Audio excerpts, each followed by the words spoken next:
صباح الفل عليكم، ازيكم عاملين ايه؟ معاكم وزة الفحار من قناة وزة الفحار.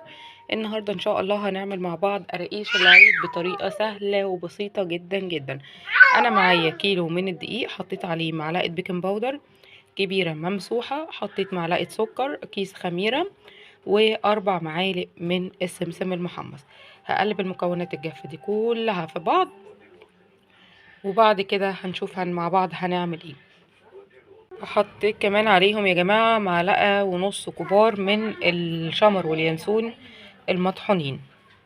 هنا يا جماعة أنا حطيت كوباية ونص سمنة، وحطيت عليهم كوباية زيت. بعد ما حطيت المكونات الجافة وقلبتهم كلهم في بعض، حطيت كوباية ونص سمنة وكوباية زيت. تمام. السمنة بتبقى بدرجة حرارة الغرفة أو دافية شوية على حسب ما تحبي، بس يفضل إن يكون بدرجة حرارة الغرفة. وقلبتهم في بعض لحد ما بقوا كده. دلوقتي بقى هنزل عليهم بمية دافية علشان الخميرة تتفاعل معاه. مية دافية، وهعجنهم في بعض. احنا عايزين العجينة تبقى طرية وما بتشققش معانا. يعني بعد ما لميت بالسمنة كده هنزل بالمية الدافية حبة في حبة لحد ما العجينة تتلم معايا. اهو يا جماعة بصوا العجينة بقت اهي. تجربيها كده، تختبريها بالشكل ده. عملتي ايدك كده وما شققتش، تبقى العجينه معاكي ناجحه. انا مش هقولك انا حطيت قد ايه ميه، لان كل نوع دقيق يختلف عن النوع التاني. ولكن انا زودت حوالي من ربع لنص كوبايه سمنه تاني. يعني المقدار كيلو دقيق عليه اربع معالق سمسم، عليه كيس خميره او معلقه خميره فوريه، عليه معلقه بيكنج باودر، معلقه سكر، عليه معلقة بيكنج باودر ممسوحة اللي هي المعلقة الكبيرة. وحطيت معلقتين أو ثلاثة من الشمر على اليانسون المطحون متحمص الأول قبل ما يتطحن. وحطيت كوباية زيت واحدة، حطيت كوباية ونص، حطيت كوبايتين سمنة.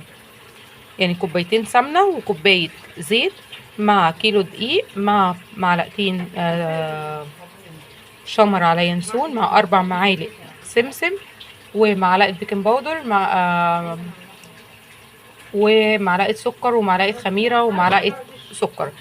عجنتهم كويس جدا في بعض، وبعد كده نزلت عليهم بالميه الدافيه وعجنتهم مع بعض ولحد ما بقت العجينه طريه ولينه معايا كده وما بتشققش لما اجي اضغط عليها بالشكل ده. تمام. انا دلوقتي هفردها وهبتدي اقطعها صوابع. وهو يا جماعة بعد ما لفيناها رول بالشكل ده هنبططها كده بالشكل ده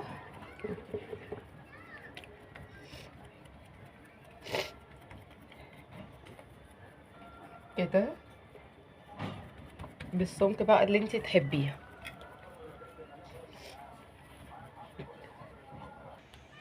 وهو يا جماعة بعد ما فردناها هنبتدي نقطع الطروف بتاعتها كده، بتقطعي بالسمك اللي انت عايزاه كده. بتقطعي بقى بسكينة، بتقطعي بالقطاعة ديت، بتقطعي بقطاعة البيتزا. قطعي باللي انت تحبي تقطعي بيه او باللي انت بترتاحيه، وتقطعي السمك اللي انت مرتاحة فيه او اللي انت بتحبيه. وطبعا برضو التخانة بتاعتها على حسب ما انت حابة وانت عايزة، تحبيها تخينة قوي او رقيقة قوي.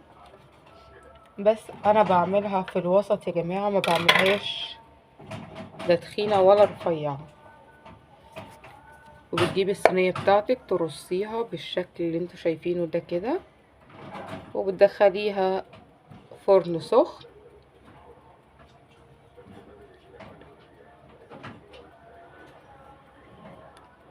انا هعمل شوية كمان بالعجوة. الحبة اللي انا هعملهم بالعجوة نفس الطريقة كده، بس بحشي من جواها العجوة بحط عليها سمنة وبعجنها في بعض. وبعد كده اخليها تبقى طرية. ولازم السمنة يا جماعة عشان تبقى طرية معاكي وما تنشفش لما تحطيها. وبعد كده بلفها كده رول برضو زي ده كده، وبقطعها بنفس الشكل وارصها برضو في الصينية، وتبقى عينيا عليهم عشان مفيش حاجة تتحرق مني. اهو يا جماعة شكلها بعد ما استوت. عايزة اقول لكم لما بتتقطم كده فيها قرمشة حلوة جدا.